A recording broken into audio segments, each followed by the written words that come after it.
Bienvenidos a la revisión de las noticias más importantes de Chile y el mundo de este lunes 3 de febrero. Soy Nicolás Paut y parto con compartirles los titulares que hemos preparado. La economía chilena entró en una senda de expansión. Eso aseguró el ministro de Hacienda luego del sorpresivo IMASEC de 6,6% en diciembre. El jefe de la billetera fiscal además adelantó en exclusiva en Agenda Económica que cuando se presente en marzo la reforma al impuesto a la renta, se va a bajar el impuesto a las empresas de un 27% actual a posiblemente 24%. Además, desde Uruguay, el presidente Gabriel Boric rompió el silencio luego de 108 días sin responder preguntas a la prensa. Ahí confirmó que no va a participar en la ceremonia que se va a realizar en el Lago Ranco con motivo del primer aniversario de la muerte del expresidente Sebastián Piñera. También habló sobre Venezuela, indicando que en la práctica y por decisión del gobierno de Maduro no hay relaciones bilaterales. Además, en el mundo, Donald Trump y Claudia Sheinbaum, que es la presidenta de México, llegaron a un acuerdo para suspender por un mes la aplicación de los aranceles. La mandataria azteca anunció que desplegará 10.000 agentes de la Guardia Nacional para frenar la entrada de drogas en la frontera con su país. Por su parte, Canadá también logró una prórroga con Estados Unidos. Y en el deporte, la Federación Chilena de Tenis solicitó de manera formal a la Federación Internacional que se revierta el resultado del partido de Cristian Garín. El cuadro nacional quiere que se juegue un quinto punto para zanjar la polémica serie de Copa Davis ante Bélgica, luego del escándalo por la agresión al tenista chileno. Todo esto y más, aquí comienza CNN Prime de este lunes.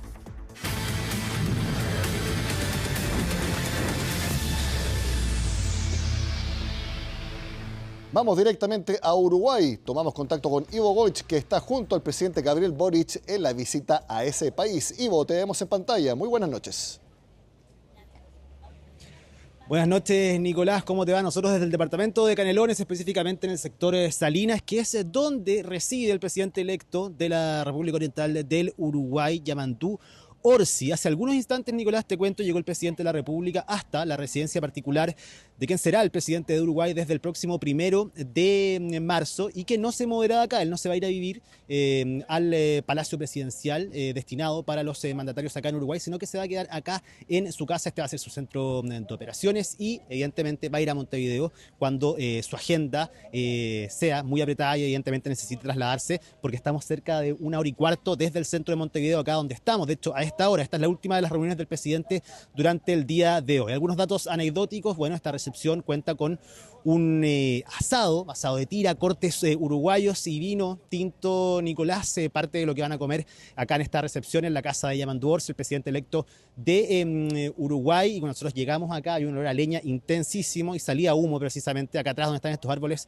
es la fachada del exterior de la casa del presidente electo de Uruguay, así que van a estar un buen rato, nos imaginamos acá, ambos mandatarios, el electo de Uruguay y por supuesto el presidente de la República de nuestro país. Un presidente Boric que llegó muy temprano a Montevideo, a las 9 de la mañana, ya se encontraba reunido con Luis Lacalle Pou, quien es el presidente saliente. El próximo 1 de marzo traspasa el mando precisamente a Yamandú Orsi. Tuvieron una última reunión de trabajo. Esta es una visita de trabajo del presidente Boric, no es una visita ni oficial ni de Estado, así que en ese contexto pudieron reunirse por última vez, despedirse también de manera oficial, pese, Nicolás, a que el presidente Boric va a volver a Uruguay para precisamente esa ceremonia de cambio de mando el 1 y 2 de marzo. Así que en 3 semanas más el presidente de la República estará nuevamente acá en Montevideo. Pero el punto alto de la jornada y precisamente quizás la razón que tiene el presidente de la República acá en Uruguay era su encuentro con José Pepe Mujica. Una especie de último encuentro entre el ex mandatario uruguayo entre los años 2010 y 2015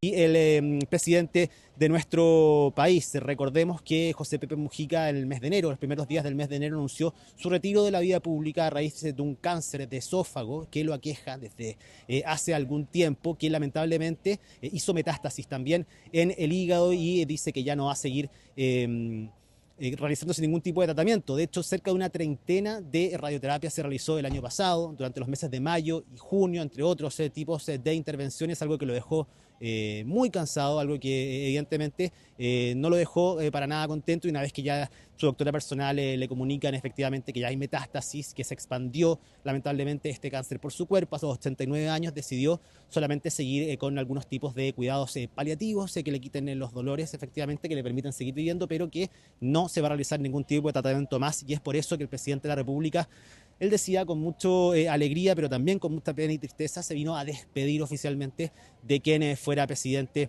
de Uruguay durante la primera parte de la década del 2010. Juntos abordaron distintos temas, no solamente hablaron del pasado, de lo que han sido sus experiencias como mandatarios, sino que también del futuro de Latinoamérica, del futuro del presidente Boric. Recordemos, uno de los mandatarios más jóvenes a nivel mundial, destacado por Pepe Mujica por que haberse atrevido a su edad a competir, a ser presidente de la República, a comandar efectivamente los problemas que tiene nuestro país, y que le queda mucho camino por delante. Por el otro lado, el presidente Boric agradeció la sabiduría, él lo trata como un compañero, como un amigo efectivamente, y entre alegría y tristeza, una mezcla tenía el presidente Boric, nos contaba el día de hoy. Se vino a despedir finalmente del expresidente uruguayo. Creo que pasemos a escuchar algunas de las declaraciones, Nicolás. Esta reunión se realizó en la chacra de José Mujica, el lugar donde él pretende ser enterrado. Está realizando los trámites para que pueda ser enterrado en ese lugar. De hecho, plantaron juntos un olivar, que fue uno de los regalos que hizo el presidente de la República, Gabriel Boric, y entre otras cosas también leyeron poesía durante mucho rato y extractos de distintos textos literarios. Creo que pasemos a escuchar las declaraciones de ambos mandatarios el día de hoy acá en Montevideo.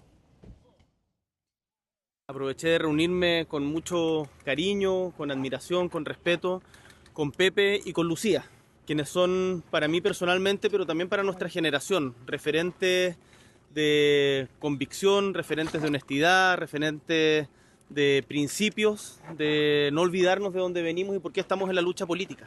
Y cuando uno conversa con ellos dos, con Lucía y con Pepe, yo por lo menos quedo con muchas ideas de futuro. Él dice, acá no se trata de estar haciendo nostalgia de un pasado que ya no volverá, sino cómo enfrentamos el futuro y cómo, ante las amenazas a la democracia que hoy día estamos viendo en el mundo y cerca, cómo logramos ponernos de pie y ofrecer una alternativa que tenga esperanza, que tenga motivación, que no sea solo queja o denuncia. Este pibe de la política de América Latina haya venido a ver a un anciano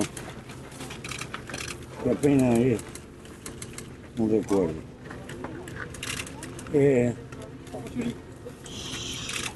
Y gracias al pueblo chileno,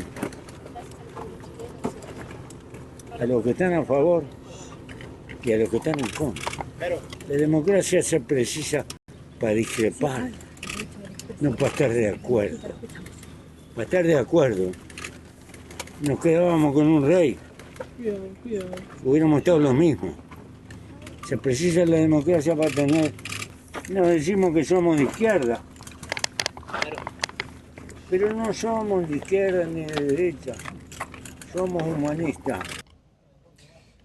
Se dio el tiempo del presidente de la República, Gabriel Boric, luego de su encuentro con José Pepe Mujica, en el mismo lugar en su residencia, de hablar con los medios de comunicación, con la prensa uruguaya, que estaba en masa, por supuesto, en ese lugar, y también con los medios chilenos que cubren las actividades del presidente de la República. Contestó sobre hartos temas, Nicolás, de contingencia. No lo había hecho durante algunas semanas el presidente de la República, han pasado muchas cosas, y se refirió con mucho énfasis a lo que sucede con Venezuela, la relación entre nuestro país y Venezuela, relaciones que están en su punto más mínimo, por decirlo de alguna forma, porque evidentemente ya no existe ningún tipo de relación. Recordemos que se cerraron ambos consulados en Puerto Ordaz y también en Caracas durante la semana pasada, mandatado por el régimen de Nicolás Maduro, como una señal importante de decir, aquí ya nosotros no tenemos ningún tipo de relación con Chile. En nuestro país han descartado romper relaciones con Venezuela, pero el presidente de la República incluso tildó como una dictadura caprichosa la de Nicolás Maduro por cómo ha tratado, ha ido evolucionando negativamente, podríamos decir, la relación con nuestro país. De lo que sí habló el presidente y no se había referido tiene que ver con esta tesis de la Fiscalía Nacional acerca del secuestro y asesinato posterior de Ronald Ojeda. Esta tesis que podría tener motivaciones políticas, donde incluso, según algunos testigos que han declarado, podría haber sido mandatado por el mismo gobierno venezolano. Se ha mencionado a Diosdado Cabello, el número 12 del chavismo en Venezuela. Bueno, el presidente de la República confirmó que si esa tesis se llega a confirmar, realmente estamos ante un hecho gravísimo al que no hay que quitarle la gravedad que posee efectivamente algo como eso y que afecta mucho más allá de la soberanía en nuestro país, sino que aquí estamos hablando de una violación a los derechos humanos y, como ha dicho la ministra del Interior, Carolina Toá, de comprobarse esta tesis, Chile va a recurrir a instancias internacionales para que zanje esta situación. Creo que pasemos a escuchar al presidente de la República y ojo con el énfasis también que tiene en la relación entre Chile y Venezuela. En la medida en que avance la investigación y si se confirman las sospechas que existen respecto al involucramiento del gobierno venezolano en el asesinato de Ronald Ojeda, vamos a recurrir a la Corte Penal Internacional. Esto, de confirmarse, cosa que le corresponde a la justicia, no a nosotros, pero de confirmarse, es gravísimo. Gravísimo. Y acá que nadie le baje el perfil. Si acá se confirma que hubo una acción de un gobierno extranjero para asesinar a un disidente en nuestro país, no solamente es una violación a la soberanía, es una violación a los derechos humanos y que tiene los peores precedentes y en nuestra historia de Chile los conocemos. Ahí escuchamos entonces las palabras del presidente Boric, que, como te digo, Nicolás, está en su última actividad acá en Uruguay, en esta visita de trabajo que lo trajo por cerca de 24 horas exactamente, porque el día de mañana también, durante la mañana, emprende la vuelta a nuestro país. Cerca del mediodía el presidente ya va a estar nuevamente en Santiago de Chile luego de este paso por Uruguay, que lo va a tener de nuevo entonces, te recuerdo, para el cambio de mando que se va a realizar el 1 de marzo acá en Montevideo. Muchas gracias por los detalles, Ivo Goich, desde Uruguay. Y si el presidente Boric va a ir a una parrilla, aconsejo que también hagan lo mismo. Aprovecha esa visita a tierras orientales. Que estén muy bien, buenas noches. Así es. Gracias por el consejo, Nicolás, nos vemos. Cambiamos de tema. Desde interponer acciones legales hasta retrasar el inicio del año escolar en marzo en Santiago, son parte de las medidas que podrían tomar los profesores de la comuna que este lunes se manifestaron por el retraso en el pago de 2 bonos por parte del municipio. Quinto día consecutivo de una movilización que parece no tener solución debido a la insolvencia que tendría la comuna que ahora lidera Mario Desbordes. Pablo Figueroa tiene los detalles. 2:30 de la tarde, 3 de febrero de 2025, y así se sumó un nuevo episodio en los desencuentros entre Mario Desbordes y el Colegio de Profesores. Pero desde el pasado 30 de enero los cruces de ideas pasaron a debates en los que, de no llegar a un acuerdo, habrá consecuencias, y esta sería un paro de profesores que retrasaría el inicio del año escolar en Santiago por pagos pendientes desde el municipio. Es muy lamentable tener que estar en plenas vacaciones. Aquí estos profesores deberían estar descansando y no con la incertidumbre de que no les pagan su sueldo. Eso es muy lamentable y es deplorable por parte del alcalde Mario Desbordes, quien ha llegado con una política incomprensible, o sea, quitar derechos, no respetar acuerdos que son ya parte del contrato de los trabajadores y trabajadoras, en este caso de la educación. Eso, por supuesto, es totalmente ilegal. Ministros, congresistas y otros alcaldes se van de vacaciones. Las y los profesores de Santiago han sufrido en su sueldo un 30% de descuento, como dicen acá. Señor Desbordes, hágase cargo. Pero si le parece que las declaraciones de los profesores no son muy auspiciosas para un diálogo, esto respondió el alcalde. Ante la protesta que está haciendo el Colegio de Profesores Comunal y la lamentable intervención del Colegio de Profesores Nacional, hay que puntualizar lo siguiente. No es que el municipio no quiera pagar un bono, el artículo 47, y el bono verano, son 2 bonos distintos. El de verano solamente cuesta 900 millones. Es que no tenemos recursos, ni en la Dirección de Educación, ni tampoco tenemos recursos en el municipio para pagar semejantes cifras. Yo creo que las palabras del presidente del Colegio de Profesores no solo son lamentables, son demagógicas. Son cerca de 30 segundos en los que el alcalde pareciera estar en la misma sintonía que los profesores en un conflicto que ya sumó su 5ª jornada, debido al retraso del pago de los bonos que exige el artículo 47 a los profesores de liceos públicos, los que además son complementados por la Dirección del Trabajo, quien se refiere a este beneficio, el cual está dentro del marco del Estatuto Docente, que se deberán efectuar los pagos a más tardar en el mes de enero de cada año. En efecto, la ley no establece el mes exacto, pero sí un límite, y además dice que es obligatorio. Hemos tenido en este caso, claro, diferencias con los diferentes alcaldes, pero siempre se han arreglado. Esta es la primera vez que se descuenta.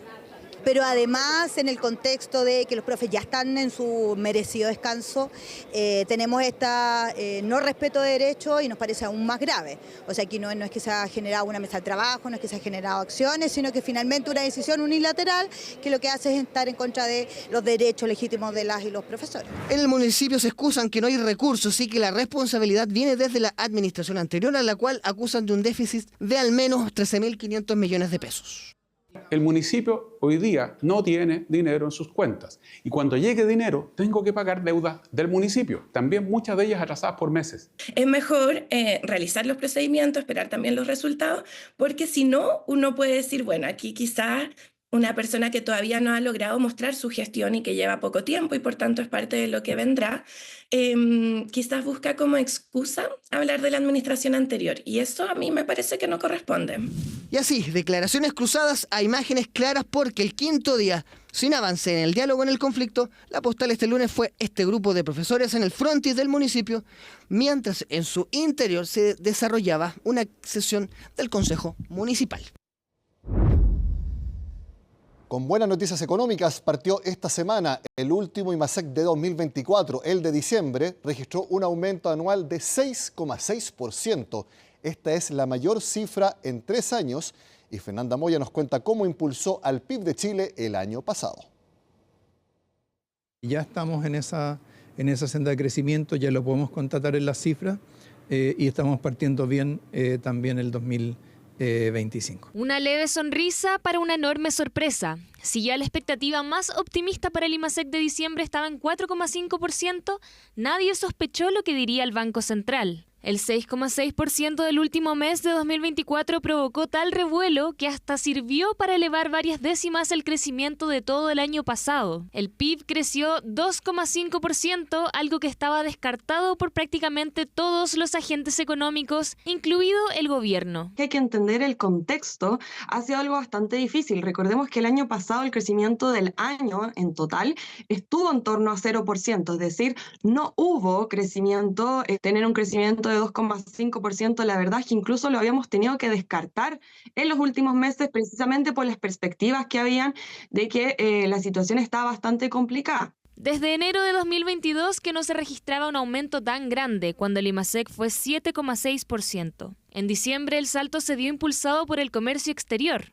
Por ejemplo, la minería vio el mayor crecimiento en más de 2 décadas, con más de 15%. El comercio también creció un alto 10,6% y hubo un producto que resaltó particularmente: las cerezas, ya que en diciembre se envía lo que ahora están disfrutando en el Año Nuevo chino. Esta expansión de 6,6% ajustó las proyecciones al alza. La pregunta ahora es, ¿qué podemos esperar de la economía en 2025? Teniendo un punto de partida como este, el 2025 también se ve positivo y salvo ciertos factores externos, no hay razón para que la economía crezca menos que en el 2024. Sin embargo, los expertos advierten que el crecimiento estará acotado por la capacidad de la economía de expandirse sin generar inestabilidad. Las proyecciones para el 2025 apuntan a un crecimiento de nuevo en torno al 2%, porque esta es la capacidad que hoy día tiene nuestra economía de crecer, insisto, sin acumular, sin incubar desequilibrios que más tarde terminen generando problemas. Si bien desde el Ministerio no pudieron evitar las sonrisas por este crecimiento económico de 2,5%, será el Banco Central quien revisará oficialmente la cifra en el próximo informe de cuentas nacionales. Veamos lo que publicó en su cuenta de X el presidente Gabriel Boric sobre la cifra de crecimiento. Ahí lo vemos. Centrémonos en el primer párrafo. El IMASEC de diciembre fue 6,6%. Con ello, este año Chile habrá crecido al 2,5% del PIB. Pese a tantos que afirmaron que esa meta que nos pusimos era imposible. Además, cayeron el desempleo y la informalidad. La misma candidata de la derecha chilena hace unas semanas desde el extranjero afirmaba que Chile no crecía. Pareciera que quisieran que al país le vaya mal. Por supuesto que esa crítica es a Evelyn Matei. Bueno, les cuento que la misma candidata presidencial de UDI y RN respondió al presidente Gabriel Boric. ahí lo vemos. Presidente Boric, nada me haría más feliz de que a Chile le fuera bien, pero no es así. Hablemos con hechos. Lamentablemente su gobierno se encamina al peor crecimiento desde los 90. Además, la deuda sigue creciendo por un gasto irresponsable y el déficit que está dejando es mayor a lo previsto porque hacen mal las cuentas, dejándole una pesada mochila al próximo gobierno. Chile necesita duplicar su crecimiento para generar mejores oportunidades y para eso se requieren más y mejores inversiones. No celebrar una cifra buena de un solo mes entre muchas malas. Los chilenos esperamos de usted algo de prudencia y humildad. Como veamos entonces, la cifra de crecimiento se toma la carrera a la moneda, tanto por lo que dijo el actual mandatario como por la que quiere ser la próxima mandataria de nuestro país. Es la noticia de último momento que les quisimos comentar acá en CNN Prime. Y ustedes vieron al ministro de Hacienda, Mario Marcel, en Agenda Económica, vieron lo que publicó el presidente Boric, vieron lo que publicó también la candidata presidencial Evelyn Matei. Al regreso de esta pausa en Agenda Económica hablará del crecimiento de nuestro país, de la reforma de pensiones y lo que adelantó en exclusiva con Agenda Económica el ministro de Hacienda, Mario Marcel, la intención de que se baje el impuesto a las empresas de 27 a 24%, una cifra que no se había conocido hasta ahora. De todo eso y más, al regreso acá lo comentará la presidenta de la CPC, Susana Jiménez.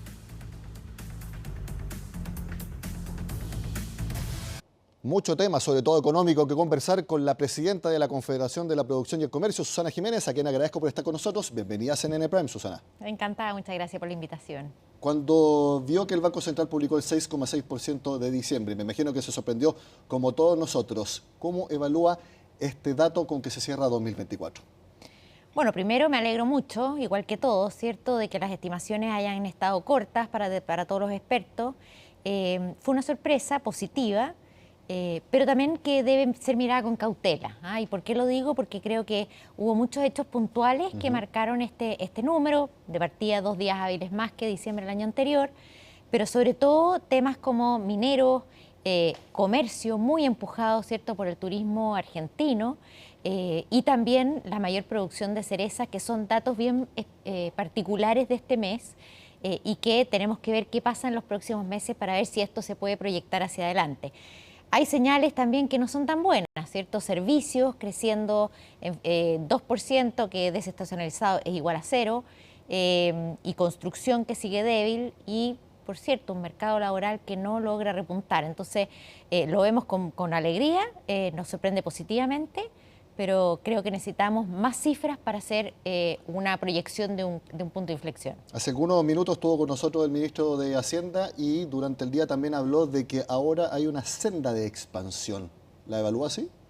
Yo creo que hay que esperar un poco más, hay que esperar un par de meses, los primeros 3 meses del año van a ser importantes, porque la verdad es que, como te digo, habiendo tantos hitos puntuales, es difícil hacer una proyección de largo plazo. Ojalá, es lo que todos queremos, es que vuelva a retomarse una senda de crecimiento tan necesaria para el país, tan necesaria para generar empleo y mayor recaudación fiscal, que está con las cuentas muy estrechas. Al tiro vamos a hablar de ese tema porque también se cierra 2024 con un crecimiento de 2,5%.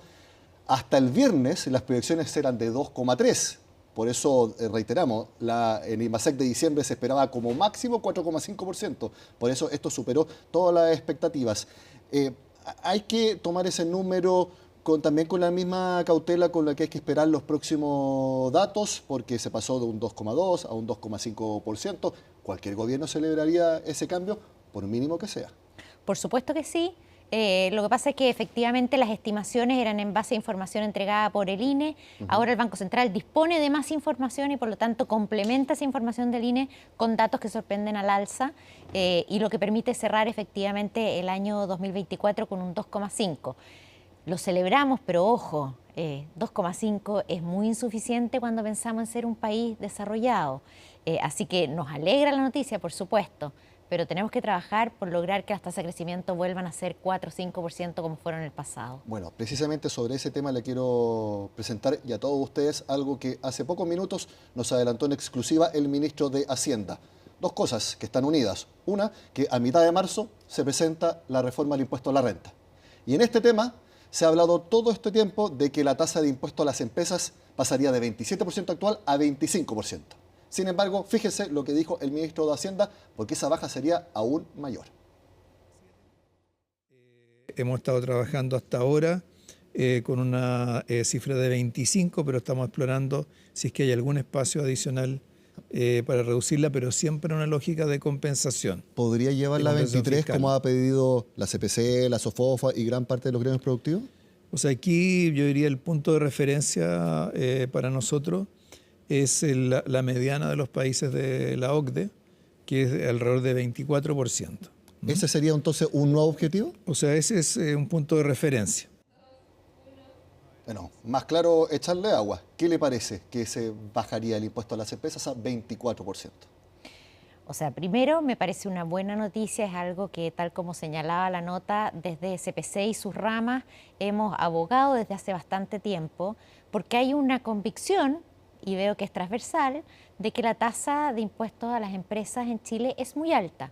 Estamos en un 27% y eso está muy por sobre de los países de la OECD, países desarrollados que ofrecen también otras condiciones atractivas para la inversión. En ese sentido, nuestra propuesta siempre fue bajarlo al promedio. Nosotros decimos el promedio es 23%, el ministro dice 24%, la verdad es que está entre medio de esos dos números, pero ni siquiera es algo tan ambicioso en el sentido de que si quisiéramos imitar los países que han sido exitosos, las tasas son aún más bajas. Así que yo celebro la noticia, espero que efectivamente se ingrese un proyecto en que se rebaje la tasa corporativa, compensada, como dice el ministro. Nosotros la propuesta que hemos hecho es una compensación parcial a través de impuestos a los dividendos, con un tope máximo para los ingresos provenientes del capital, de modo tal que los inversionistas chilenos operen en las mismas condiciones que los extranjeros. Y tenemos un matiz con lo que se ha presentado, digamos, en forma general por el Ejecutivo, que habla de desintegración, y eso nosotros creemos que es muy perjudicial, particularmente para las empresas más pequeñas. Pero al menos en lo que acaba de decir el ministro de Hacienda, la CPC está ok. Con la baja de impuesto corporativo, de todas maneras, aprobamos. Es muy importante también que una menor recaudación vía impuestos afecta a los números fiscales. Se ha hablado todo el fin de semana, lo hablamos también en la agenda económica con el ministro de Hacienda, el que en vez de un déficit fiscal de 1,9% que se haya proyectado, haya sido de 2,9%. El ministro de Hacienda asegura que en esto influyó la baja en el precio del litio y también una menor recaudación vía operación renta. Incluso él hablaba de que había una inercia en cuanto se medía lo que se podía esperar de la operación renta. Y ha habido muchas críticas al actuar de la Dirección de Presupuestos. Hay muchos que están pidiendo su renuncia, especialmente desde la oposición. ¿Cómo ve la CPC precisamente este error de cálculo, este error de proyección bastante grande, de más o menos 3.000 millones de dólares, que es un déficit fiscal de 1,9 al 2,9% que fue efectivamente? Sí, un error de cálculo que es casi más del 50% de error, ¿no? Así que es preocupante porque nosotros tenemos una institucionalidad sólida, una regla fiscal que tratamos de seguir con seriedad, y por supuesto estos errores de cálculos preocupan, sobre todo que venían siendo alertados hace bastante tiempo, a pesar de lo cual en el informe financiero que se dio a conocer septiembre-octubre del año pasado se mantenían estimaciones de un déficit de 2%. El que sea un 2,9 habla de una desviación, tal como tú dices, de 3.000 millones de dólares, no es menor, porque había una sobreestimación sistemática de los ingresos.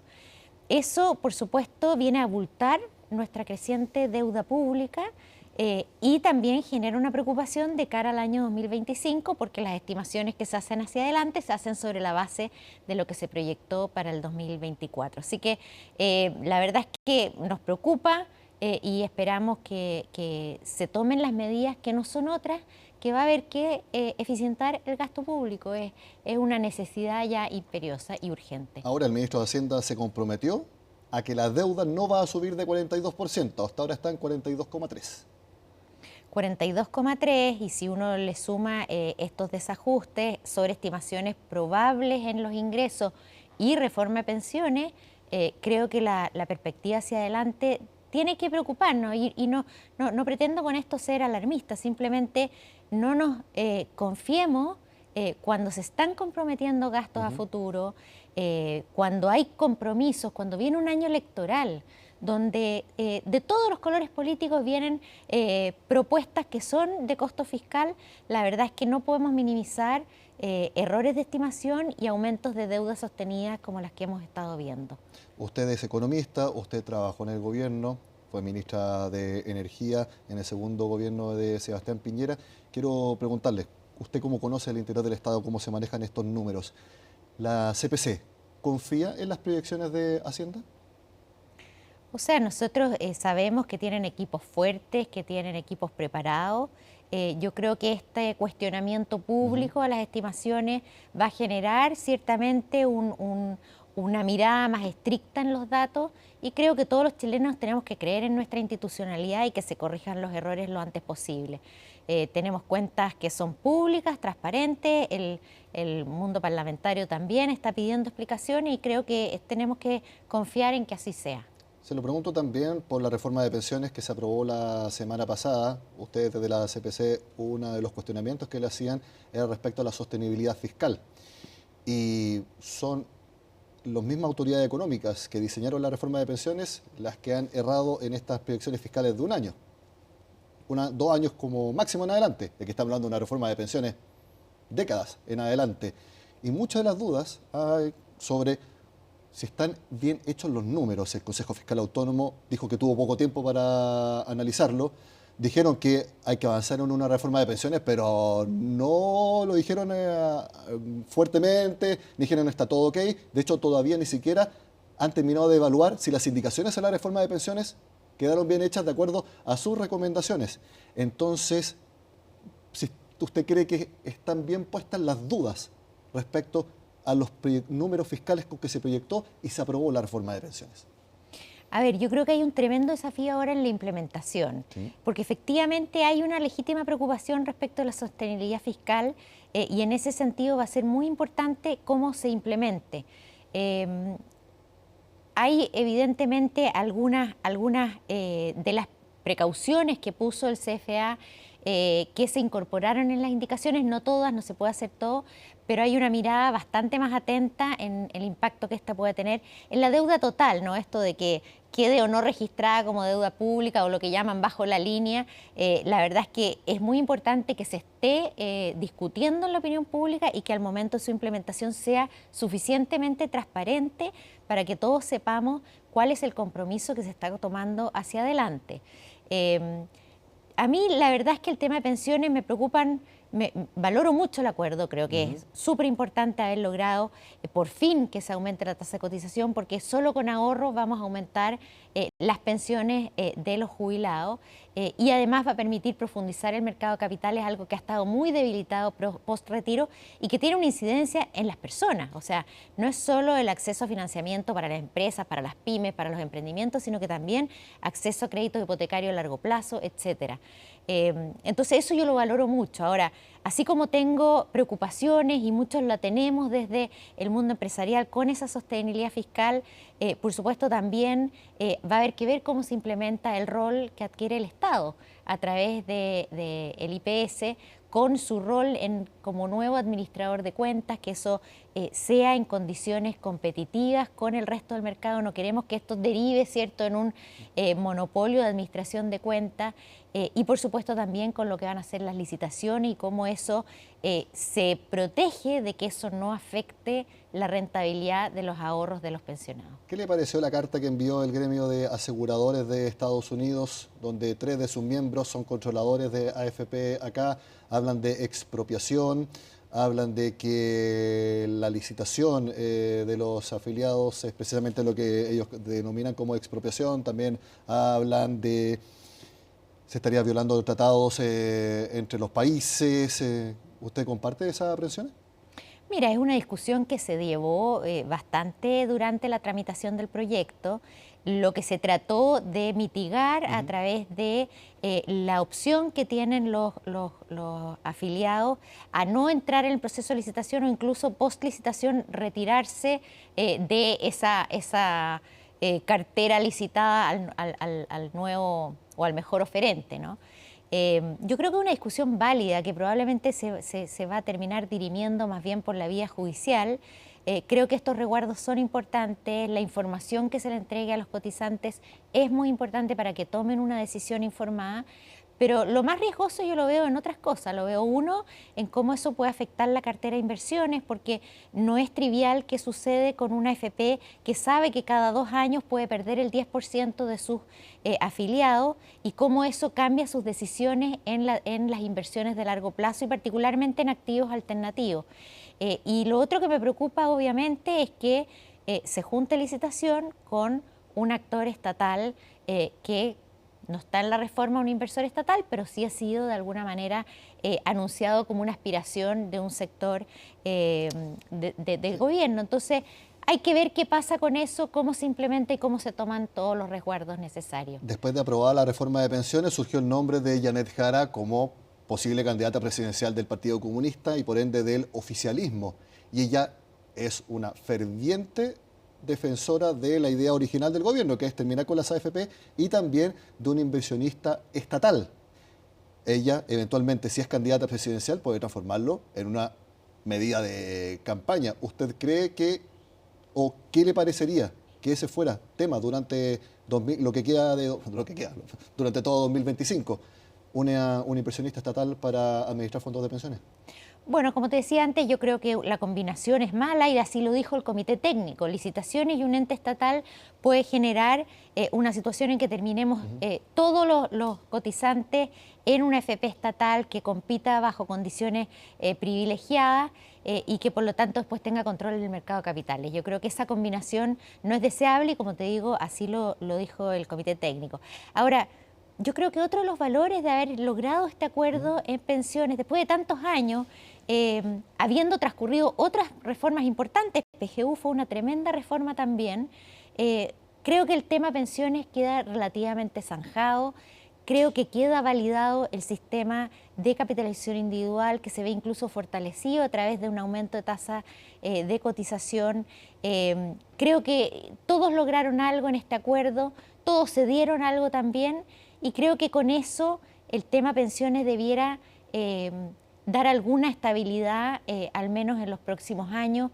Yo tengo dudas de que pudiera reflotarse, nunca se sabe, pero en un debate presidencial, porque creo que este acuerdo costó mucho y hay que valorar que se haya logrado y que dé pie, digamos, a una forma de comunicación en el mundo político que permita sacar adelante proyectos. Susana, mi última pregunta, y también algo que dijo el ministro de Hacienda acá en Agenda Económica, que él espera para dentro del primer semestre que estén aprobados la reducción de los permisos sectoriales, famosa ley de reducción de permisología, y también la reforma al sistema de evaluación de impacto ambiental.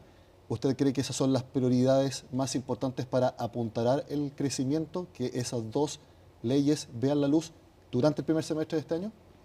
A ver, para apuntalar el crecimiento hay muchas necesidades, ¿no? Seguridad, competitividad tributaria, que ya lo hablamos, certezas jurídicas, que tiene mucho que ver con los permisos. Yo diría que el proyecto de ley de permisos sectoriales está avanzando y es bueno que avance. Nosotros hemos apoyado ese proyecto, creemos que es necesario agilizar los procesos, digitalizarlos, tener una ventanilla única, facilitar muchas autorizaciones que pueden hacerse a través de declaraciones juradas o avisos, como así lo están promoviendo. En el tema de permisos ambientales vemos algunos avances, pero algunos retrocesos también, y creo que hay que mencionar los otros dos proyectos que tienen que ver con permiso y que son muy importantes sacar adelante. Lo que tiene que ver con el Consejo de Monumentos Nacionales, que tiene trancado muchos proyectos de inversión por mucho tiempo, y también lo que tiene que ver con concesiones marítimas. Así que esperamos que hayan avances porque se necesita más proyectos de inversión, se necesita reimpulsar el crecimiento, necesitamos volver a generar esperanza en que van a haber más empleos, mejores salarios y más oportunidades para todos. Así que bienvenidos los proyectos que apuntan en esa dirección. Susana Jiménez, presidenta de la CPC, muchas gracias por estar con nosotros en CNN Prime este lunes. Muchas gracias a ustedes. Cambiamos de tema, más o menos cambiamos de tema, porque como sabemos, la semana pasada fue aprobada la reforma de pensiones por el Congreso y solo faltan algunos trámites finales para que sea promulgada por el presidente de la República. quisimos conversar con distintas personas de diferentes edades para saber qué opinan de esta iniciativa, y una que generó bastante revuelo es su discusión parlamentaria. María Luisa Carrión tiene los detalles. Afirmativa, 114 votos, 26 en contra. Se despacha la reforma de pensiones a ley.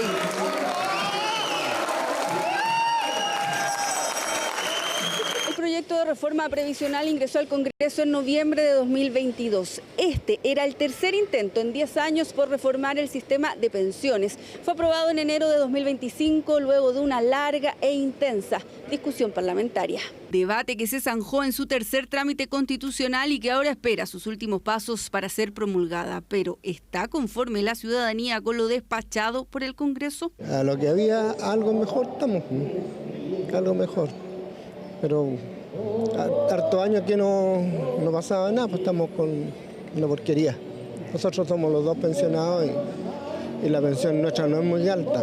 También sería bueno de que la gente también pudiera tener su esfuerzo directamente en las manos y no que el Estado tuviera que intervenir, porque eso lamentablemente al capitalista, al dueño de empresa, no le gusta y eso termina afectando en la economía del país. Es que a no todos cayó muy bien la decisión de dejar un 1,5% a lo que se ha conocido como aporte reembolsable o préstamo, que deberá ser devuelto cuando el trabajador se jubile por el Estado.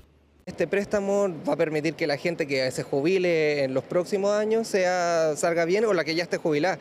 Pero para nosotros, por ejemplo, es algo que no se ve muy bien en ese sentido, ya que no sabemos si el Estado va a devolver, si en 40 años más se van a acordar de que tienen que devolver este dinero, entonces puede ser el pan para hoy y hambre para mañana. Sin embargo, cuando se pregunta por los beneficios de año cotizado y compensación a las mujeres, pareciera haber un poco más de consenso. La mujer siempre tiene que tener una compensación mayor, porque ustedes trabajan en su trabajo diario más en la casa. Ustedes siempre deben tener más garantías. De todos los que tienen más edad que yo, con enfermedades de base y todo, se le va en remedio. Yo no sé cómo comen, cómo subsisten, yo creo que por la gracia de Dios y la ayuda de la familia seguramente. Muchos años debió haberse pensado eso, porque yo lo veía en mi mamá. Mi mamá siempre tuvo una pensión miserable. Yo ahora estoy pensionada, pero por la PGU me ayudó bastante. Y por lo que he escuchado, estoy conforme con lo que va a pasar. No obstante, no todas son tan optimistas. Nunca he pensado dejar de trabajar. Hasta que Dios me dé salud, voy a trabajar, porque con las pensiones de acá, de este país, es difícil vivir. Tengo, de hecho, mis padres son pensionados los dos y sacan poquito y tampoco alcanza. De hecho, hace poco obtuvo el título de contador auditor y gracias a este emprendimiento de productos con cuero ha logrado salir adelante. Lo que más me ha costado aprender, esto es lo que menos con esto empecé yo. Los cinturones. De todos los colores y todos los tamaños de niños, y de lo que más me ha costado hacer esto, o sea, trabajar en esto porque ya son cosas más especiales, más demorosas. Las billeteras. Y ni los bolsos me ha costado tanto como esto.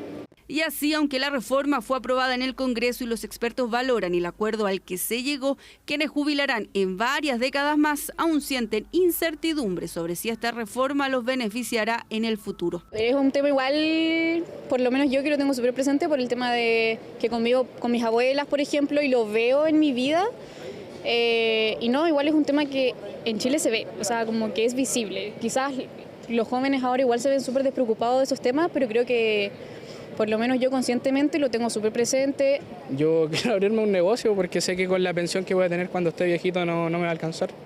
Entonces quiero juntar para un negocio o para algún local, para cualquier cosita que me mantenga cuando esté más grande y que no tenga que hacer trabajos de carga, sino que solamente gestionar. ¿Eso tampoco lo ves con mucha esperanza? No lo veo con mucha esperanza, la verdad. El aumento de la pensión garantizada universal a 250.000 pesos también es algo valorado, aunque el hecho de que sea escalonado genera cierta ansiedad, al menos entre las personas mayores que consultamos. Con todo, la reforma ya está aprobada y solo falta ver cómo siguen sus trámites finales para que entre en vigencia como ley de la República. La reconstrucción luego del terremoto de 2010 y el combate a la pandemia son parte del legado que destacan exintegrantes de los gobiernos de Sebastián Piñera, a casi un año de su muerte. Eso mientras el oficialismo resurge las críticas por el estallido social. Todo lo detalla Macarena Román. La República, vamos rápidamente a revisar el comunicado a esta hora de la tarde, donde se confirma efectivamente la muerte del expresidente de la República, Sebastián Piñera Echenique. Era 6 de febrero del 2024 y esa era la información que sorprendió a todo Chile. Desde la inesperada muerte del expresidente ya ha pasado casi un año, tiempo en que algunos han usado para reforzar el legado de quien fue el primer mandatario de derecha en liderar la moneda tras el retorno a la democracia. Hablé hoy día con Cecilia Morel, le envié saludos a la familia. Acá, independiente de las diferencias políticas, hay una cuestión previa de humanidad, y cuando una familia pierde un ser querido y también con la trayectoria que cada uno podrá juzgar, pero una trayectoria en donde hubo parte importante dedicada a lo público, cuando se cumple un aniversario de la muerte, lo que cabe es el respeto. Respeto que para algunos quedó más que claro por parte del presidente Gabriel Boric durante el responso concretado en el ex Congreso Nacional. Durante su gobierno, las querellas y las recriminaciones fueron en ocasiones más allá de lo justo y razonable. Palabras del mandatario que algunos militantes del Partido Comunista lo tildaron como negacionista. Es que quizás será el discurso que más resurja tras 12 meses de la muerte del exmandatario. ¿Se equivocó al momento de quizás bajarle el perfil un poco a las controversias que había tenido el presidente Sebastián Piñera? No diría eso. Eso habría que preguntárselo a él si se equivocó o no.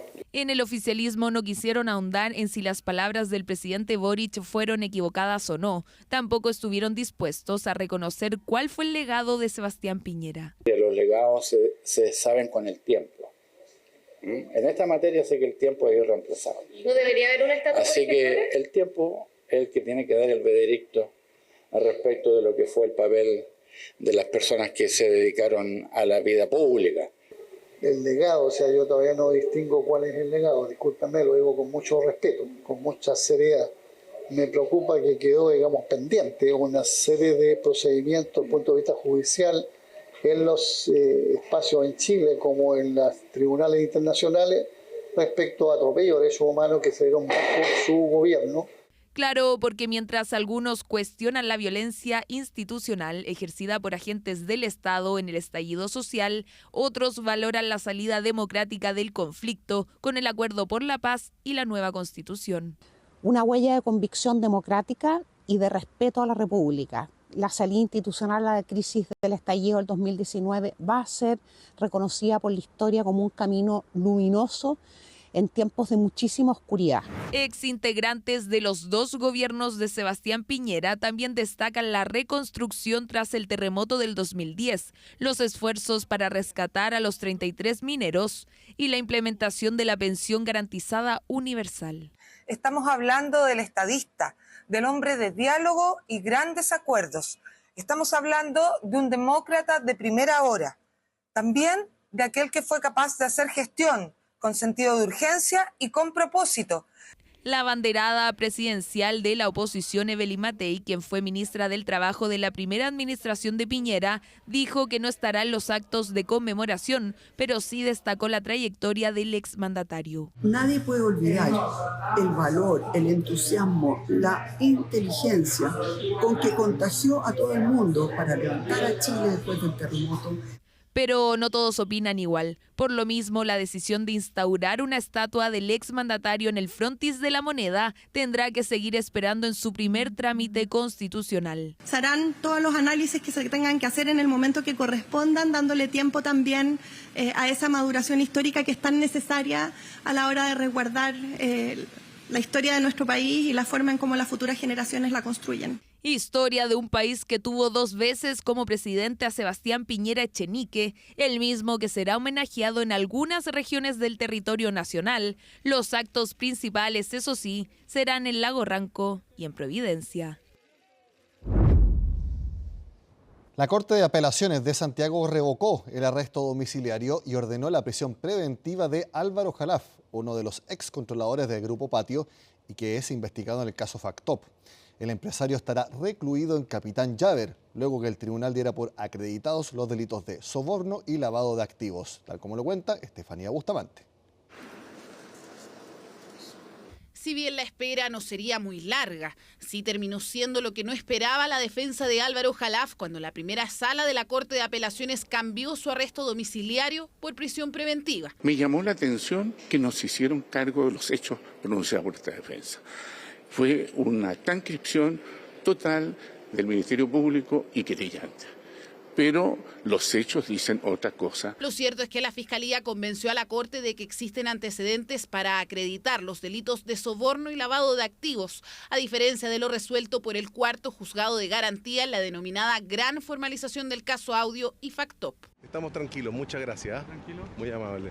¿Conforme con muchas la gracias. defensa de su abogado, de su equipo? Muchas gracias, sí, muy conforme. La resolución del Tribunal de Garantía que no establecía por acreditado los delitos de lavado de activos y de soborno no estaba en lo correcto, que los antecedentes que el Ministerio Público había aportado permitían justificar la existencia de estos delitos y la participación que en ellas le cabía a don Álvaro Jalaf, y en consecuencia resolvieron revocar la resolución del Tribunal de Garantía. Resolución de la jueza Cheryl Fernández del 24 de enero pasado tras 9 jornadas de audiencia. Ese día se dictó arresto domiciliario total para Álvaro Jalaf y nocturno para su hermano Antonio. En este último caso, la Corte de Apelaciones no modificó su medida cautelar. Los hechos de estas formalizaciones están fuertemente marcadas por los comportamientos de Daniel Sauer y de Álvaro Jalaf, mucho más que por los comportamientos de Ariel Sauer o Antonio Jalaf. Y en ese caso, esas distinciones hacen bien a la convicción que es capaz de formar el Ministerio Público ante quienes deben tomar decisiones. La Fiscalía también solicitó al cuarto tribunal que se decretara el arresto domiciliario contra los ejecutivos de Larraín Vial, Manuel Bulnes y Felipe Porcio, pero quedaron con firma mensual y arraigo nacional quienes están imputados por supuestamente crear un fondo de inversión para ayudar a los hermanos Jalaf. ¿Qué tiene que decir? Que nos dejen pasar, por favor. No van a hablar ahora. Felipe. ¿Qué espera de esta jornada? No van a hablar nada. No vamos a hacer ningún tipo de declaración. Mientras que para los hermanos Jalaf, el Ministerio Público pidió inicialmente la prisión preventiva por la gravedad de los hechos, peligro de reiteración y riesgo de fuga. En la Corte de Apelaciones expusieron que Álvaro Jalaf registra una condena previa del año 2002 por tráfico ilícito de estupefacientes. Ese es otro veneno típico de una estrategia no muy sana. Ese hecho ocurrió cuando él tenía 21 años. Porque no es, como dijeron, una persona con las calidades que insinuó la abogada del Consejo Superior del Estado. Cualquier persona puede haber tenido este problema y eso no se trata. Pero además, todo eso está prescrito. En esta causa se decretaron 60 días de investigación. Por otro lado, y en una de las aristas del caso, el mismo tribunal ordenó que Daniel Sauer reciba atención psiquiátrica inmediata durante su prisión preventiva, la cual cumple en el anexo Capitán Llaver desde el 10 de abril del año pasado. A un año del mega incendio que afectó a Valparaíso, el plan de reconstrucción de las zonas damnificadas lleva apenas un avance de 26%, cifra que mantiene a los pobladores y autoridades locales muy insatisfechos por los retrasos que ha tenido el gobierno, especialmente en materia habitacional. Colomba Eichholz nos entrega los detalles. Adiós, casita. Chao. Chao, casita. Nos vemos. Todo lo construido, lo vivido. Me voy, tengo que arrancar. Ya no da para más. Las imágenes se registraron hace un año, cuando miles de familias tuvieron que huir de sus viviendas por las intimidantes llamas que amenazaban con arrebatarles todo. En concreto, el siniestro afectó a 4.385 viviendas, dejando a un importante número de pobladores sin hogar, pero con la esperanza de recuperar aquello que perdieron a través de la ayuda estatal. Sin embargo, ya se han acumulado varias voces que acusan al Ejecutivo por su actuar tardío, específicamente en materia habitacional. La reconstrucción, o como le quieran llamar, está muy por debajo de lo que salen en todas las redes sociales, que lo que se ha parado aquí en Chile ha sido por autoconstrucción. Está muy al debe de lo que merecemos como ser chilenos. Nosotros tuvimos alrededor de 1.500 hectáreas que se consumieron, 300 damnificados y mire, solamente 14 casas afectadas en su totalidad. Pero acá de las 14 casas, recién una ha sido levantada recién este viernes. Y 78 familias en toda la región han recibido un departamento adquirido vía compra o una propiedad reparada a través del uso de las tarjetas de Banco de Materiales, cifra que aún es bastante reducida para quienes lo perdieron todo. Es más, desde una perspectiva más general, se ha avanzado en el 26% de los compromisos que componen el plan de reconstrucción impulsado por el gobierno, cuestión que mantiene a las autoridades locales insatisfechas. El gobierno, en vez de reconocer que ha sido lento, que se ha equivocado, que han habido errores, se van a gloria diciendo que hay un avance de un 26%, que va por sobre aquella meta que ellos habrían sobreexigido. ¿Por qué? Porque este plan tiene por plazo 5 años. Eso no corresponde. Estamos experimentando hoy día las malas decisiones tomadas hace muchos meses atrás y que fue haber ocupado la misma política de vivienda que tiene fines sociales para un proceso de reconstrucción que tiene objetivos completamente diferentes. Críticas que han llevado al gobierno a esforzarse para acelerar los procesos. Por ejemplo, desde la cartera de vivienda confirmaron el inicio de 4 proyectos habitacionales para este año que se traducirán en 685 nuevos hogares para familias que serán relocalizadas en sectores aptos para la construcción, puesto que aún hay 2.965 grupos de damnificados que aguardan por una solución definitiva. Aquí hay una voluntad y un mandato claro de parte del presidente Gabriel Boric de acelerar al máximo los procesos. Hoy mismo el presidente Gabriel Boric mandató a la ministra subrogante Elgueta a que esté desplegada en el territorio, a que revise y ajuste los planes que sean necesarios. En el ámbito de la vivienda, no estamos conformes con lo que se ha desarrollado, ya lo hemos dicho en más de una oportunidad. No estamos conformes y por lo tanto le estamos poniendo un nuevo énfasis, un nuevo ímpetu. Y para eso estamos trabajando con todas las comunidades, con las y los dirigentes de los diversos sectores. Trabajo que algunos damnificados también esperan que se pueda concretar en materia de bonificación. Después de la tragedia se entregó una ayuda de acogida, la cual se ha extendido por 12 meses con un costo de 25.000 millones de pesos. Pero pobladores y autoridades locales piden que sea de manera universal hasta tener una solución habitacional definitiva. Hoy día el bono de acogida, bono de arriendo o como le llamen, finalmente va a estar más segmentado. Y lo que yo estoy solicitando en conjunto con las familias es que se vea la posibilidad de un bono universal de emergencia, porque la emergencia no ha terminado. Así también lo han expresado los vecinos de la zona, quienes decidieron manifestarse a un año del trágico hecho que cobró más de 130 vidas, pero otros fueron más allá y decidieron iniciar una huelga de hambre indefinida con el objetivo de exigir una solución para las miles de familias afectadas. La Brigada de Homicidios de la PDI investiga la muerte de una guagua de 5 meses que llegó este lunes al Hospital San José sin sus signos vitales. El lactante ingresó al servicio de urgencias durante la madrugada, trasladado por sus propios padres. En el lugar, el equipo médico constató que el menor tenía el rostro morado y la piel azulada. Si bien aún no están claras las razones de la muerte del menor, preliminarmente se investiga una posible asfixia. Esto porque los primeros antecedentes de la investigación indican que el menor permanecía durmiendo en la misma cama de sus padres, donde habría sido presuntamente aplastado. El día de hoy, en horas de la mañana, personal de la Fiscalía nos solicita a la Brigada de Homicidios que nos traslademos hasta el Hospital San José a raíz que había un menor de 5 meses fallecido en el lugar. En relación a las primeras diligencias que se lograron establecer, el menor es trasladado por los padres hasta este centro asistencial, donde ingresa sin signos vitales. Según lo que señala el informe médico preliminar, se encontraría cianótico, con su rostro morado y sin lesiones. Atribuible a tercero. Exacto. Nuevamente la oposición criticó a la directora de presupuestos Javiera Martínez, esta vez porque 2024 cerró con un déficit fiscal de 2,9%, bastante mayor al 1,9% que se había proyectado. Pilar Gutiérrez nos muestra algunas de las críticas y la explicación del Ministerio de Hacienda por este resultado. La agenda económica de este lunes estuvo marcada por una buena noticia, y es que el IMASEC de diciembre estuvo muy por encima de lo esperado, pero el festejo duró poco. El ministro de Hacienda tuvo que responder por el déficit fiscal de 2024, que fue 2,9% del PIB, un punto mayor a la meta fijada para el año. Como Ministerio de Hacienda, quiero ser bien claro, lamentamos profundamente este incumplimiento de las metas fiscales.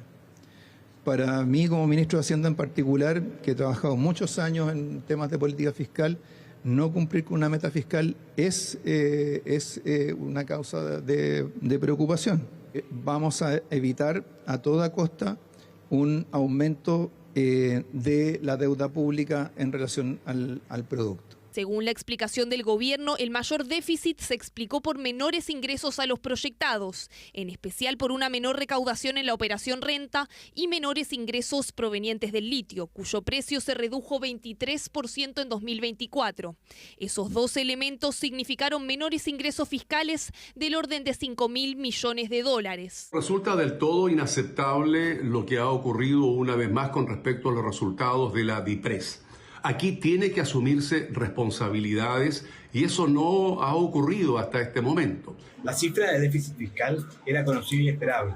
El ministro de Hacienda prometió que con su ajuste podría llegar a cumplir la meta. Eso era claramente imposible. Esto ya no es responsabilidad de la directora de presupuestos, es responsabilidad del ministro de Hacienda.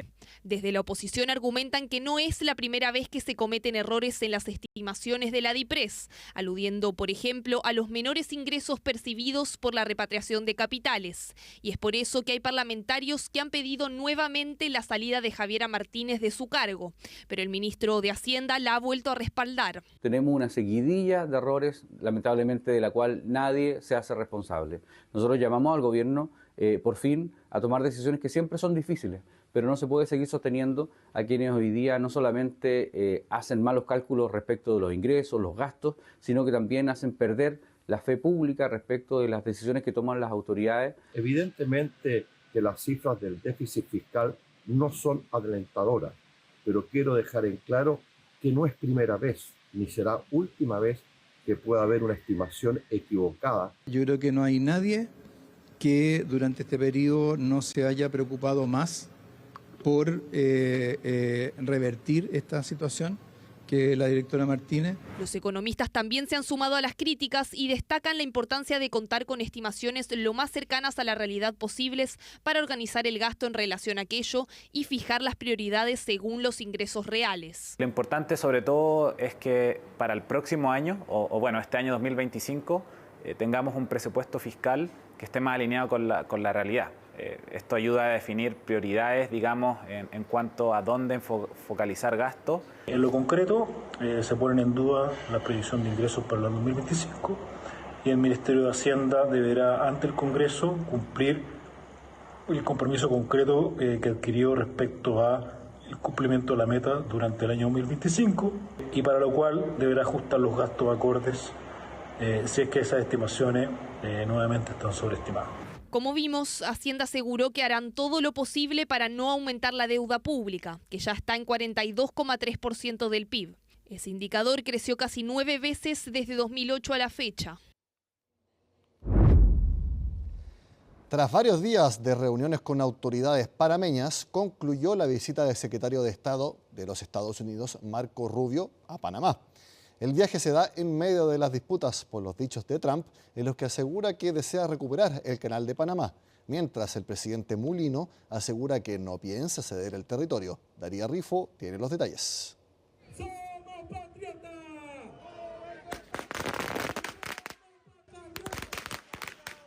Así recibieron los manifestantes panameños la visita de Marco Rubio, el nuevo secretario de Estado de los Estados Unidos, quien llegó el sábado pasado al país en medio de las polémicas declaraciones de Trump sobre el Canal de Panamá.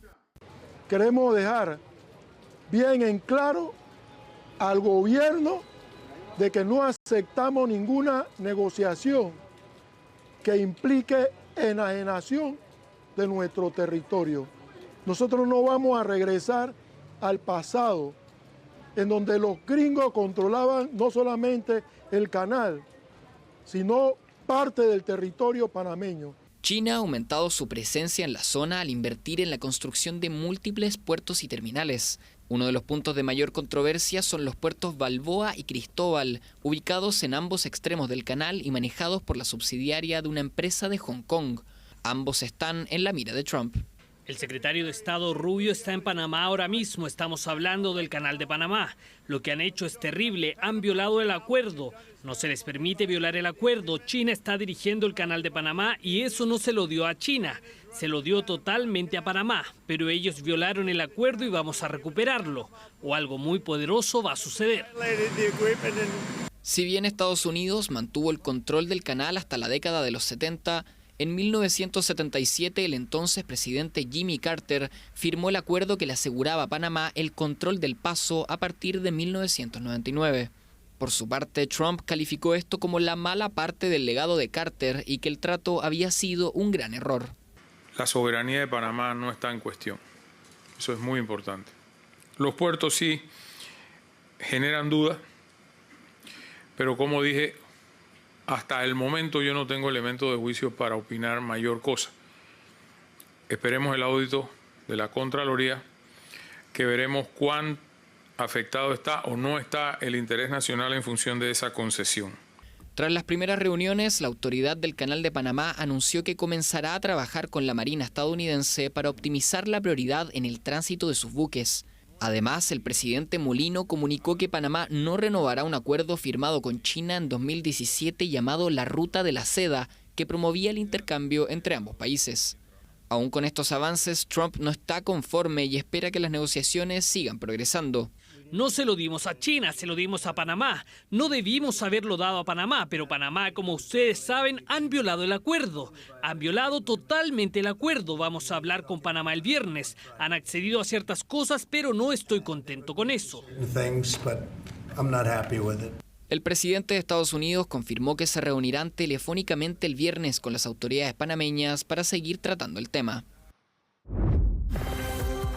Seguimos hablando de Estados Unidos junto a Lisa Contreras, editora internacional de CNN Chile, en su comentario de todas las noches, porque la teleserie de los aranceles, que sí, que no, que van a subir, que no van a subir, que la frontera... Cuéntalo tú mejor, Alicia. Ahí tenemos a los tres protagonistas de esta teleserie tal cual. De este triángulo de impuestos, triángulo tributario.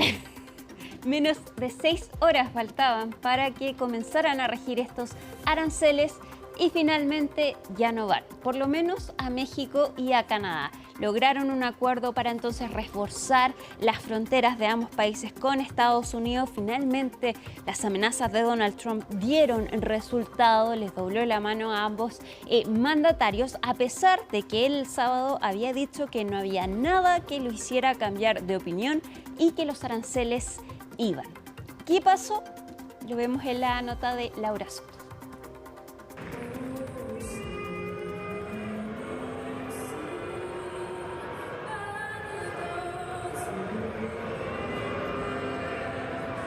Ha sido la última tendencia en los eventos deportivos en Canadá, abuchear al himno nacional de Estados Unidos. Este registro del domingo corresponde a la previa del partido de la NBA entre los Toronto Raptors y Los Ángeles Clippers y ocurre un día después de que Donald Trump hiciera firme su amenaza de imponer aranceles del 25% a las importaciones de Canadá y México, además de un 10% adicional a las importaciones chinas. Very abusive of the United States for many years. They don't allow a lot of things in, and we allow everything to come in. This is retaliatory to a certain extent. Millions of people flowed into our country through Mexico and Canada. And we're not going to allow that. La decisión generó especial molestia en su vecino del norte. El primer ministro Justin Trudeau anunció inmediatamente aranceles en represalia y alentó a los canadienses a comprar productos locales. En la provincia de Columbia Británica, las licorerías administradas por el gobierno local ya comenzaron a retirar de sus estantes marcas estadounidenses de alcohol fabricadas en estados liderados por republicanos. En reemplazo, colocaron un cartel con el mensaje: compre canadiense en su lugar. Creo que algunas personas en Estados Unidos, quizás Donald Trump, tomaron nuestra amabilidad por debilidad. Y queremos a nuestros primos estadounidenses, pero no nos quedaremos de brazos cruzados ante este tipo de acciones y responderemos cada vez que emprendan una acción. México, por su parte, le puso paños fríos a la situación. La presidenta Claudia Sheinbaum alcanzó un acuerdo la mañana de este lunes tras una llamada telefónica de media hora con su homólogo estadounidense. La imposición de los aranceles quedó suspendida durante un mes. Me preguntó que cuánto tiempo quería poner en pausa. Le dije, bueno, pues vamos a ponerlo en pausa para siempre. Le dije, bueno, vamos a ponerlo en pausa un mes y estoy segura que en este mes vamos a poder dar resultados. Buenos resultados a su pueblo, buenos resultados al pueblo de México. Fue una buena conversación en el marco de respeto. Como parte del acuerdo, el gobierno mexicano desplegará 10.000 uniformados de la Guardia Nacional en la frontera para frenar el tráfico de drogas, particularmente de fentanilo, mientras que Washington se comprometió a trabajar para detener el flujo ilegal de armas a México. With Mexico, we had a great talk with Mexico, and we had President Sheinbaum is a woman. I like her very much. We've had good relationships, but we have to stop fentanyl from coming in, whether I like somebody or not, and we have to stop the illegal aliens from coming in. Trump dijo que espera conversar con las autoridades chinas en las próximas 24 horas. Los aranceles para el gigante asiático y Canadá habían sido programados para comenzar este martes, pero horas antes de aquello, Justin Trudeau alcanzó un acuerdo con el mandatario estadounidense suspendiendo la implementación de la medida por al menos 30 días. Las amenazas de Trump han cruzado el Atlántico. También ha advertido con imponer aranceles a la Unión Europea. Es sencillo. Creemos que la prioridad es esta agenda estratégica y la seguridad de nuestras fronteras. Si nos atacan en temas comerciales, Europa, como potencia que es, tiene que hacerse respetar y reaccionar. Los comentarios de Trump han puesto en alerta a los líderes europeos, quienes han abogado en responder con la misma moneda en caso de abrirse una eventual guerra comercial con la potencia norteamericana. Ahora, suspende estos aranceles, pero solo por 30 días. Es un tema que va a seguir rondando. Anuncia aranceles a la Unión Europea, pero aún queda China, porque él también anunció aranceles de un 10% por la entrada de fentanilo a Estados Unidos. Estos aranceles deberían comenzar a partir de la medianoche.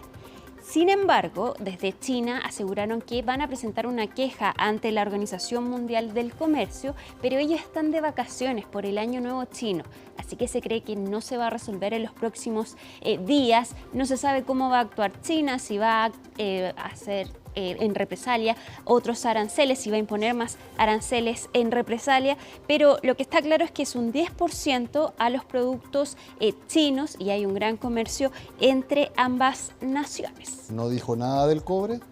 Nada, por ahora. Por ahora. Porque ya ha dicho que quiere imponer aranceles al cobre. Y entre otras materias primas, exactamente.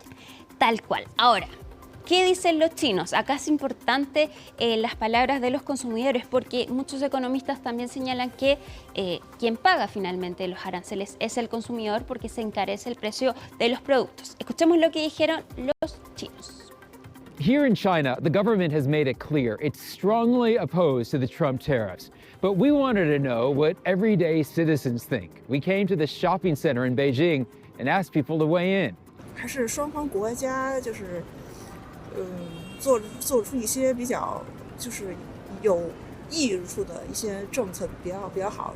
如果是对双方国家可能产生一些不好的一些利益的一些东西的话，我觉得还是不太好。其实跟我们老百姓没有太直接的关系吧。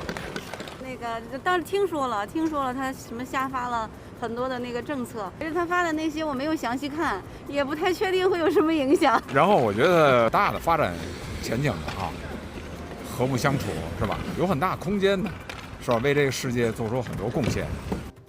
Nico, y nos vamos ahora a España porque comenzó el juicio contra Luis Rubiales, el expresidente de la Federación Española de Fútbol, por este beso sin consentimiento a esta futbolista Jenny Hermoso. Ella testificó en este juicio, dijo que no se sintió respetada y acá se le acusa a Rubiales de agresión sexual y coacción. Escuchemos lo que dijo Hermoso en este juicio. Pues sentí que estaba fuera de contexto totalmente, y ahí sabía que me estaba besando mi jefe y esto no ocurre o no debe de ocurrir en ningún ámbito social ni laboral. Me sentí poco respetada, creo que fue un momento que mancharon de uno de los días más felices de mi vida, y para mí es muy importante decir que en ningún momento busqué ese acto y ni mucho menos me lo esperé, porque a mi persona creo que se le faltó respeto. Hasta el 19 de febrero sigue este juicio contra Rubiales y la Fiscalía pide 1 año por agresión sexual y 1 año y medio de prisión por coacción. Alisa Contreras, gracias por estar con nosotros hoy. Buenas noches. Buenas noches, hacemos una pausa en CNN Prime y al regreso volvemos con el escándalo de la Copa Davis. Muchos han preguntado qué pasó con Tolerancia Cero, por qué volvimos a la hora habitual. Es solamente durante febrero. Durante todo este mes, CNN Prime todos los días a las 8:30 de la noche. Agenda Económica también a las 8 de la noche, de lunes a viernes durante febrero. Agenda Económica no para nunca. Pero ya en marzo se retoman los lunes en que Tolerancia Cero vuelve a las 8:30 de la noche. Termina CNN Prime, pero sigan con nosotros acá en CNN Chile. Porque fue el lunes 3 de febrero, así estuvo nuestro país y el mundo. Somos CNN Chile. Muy buenas noches.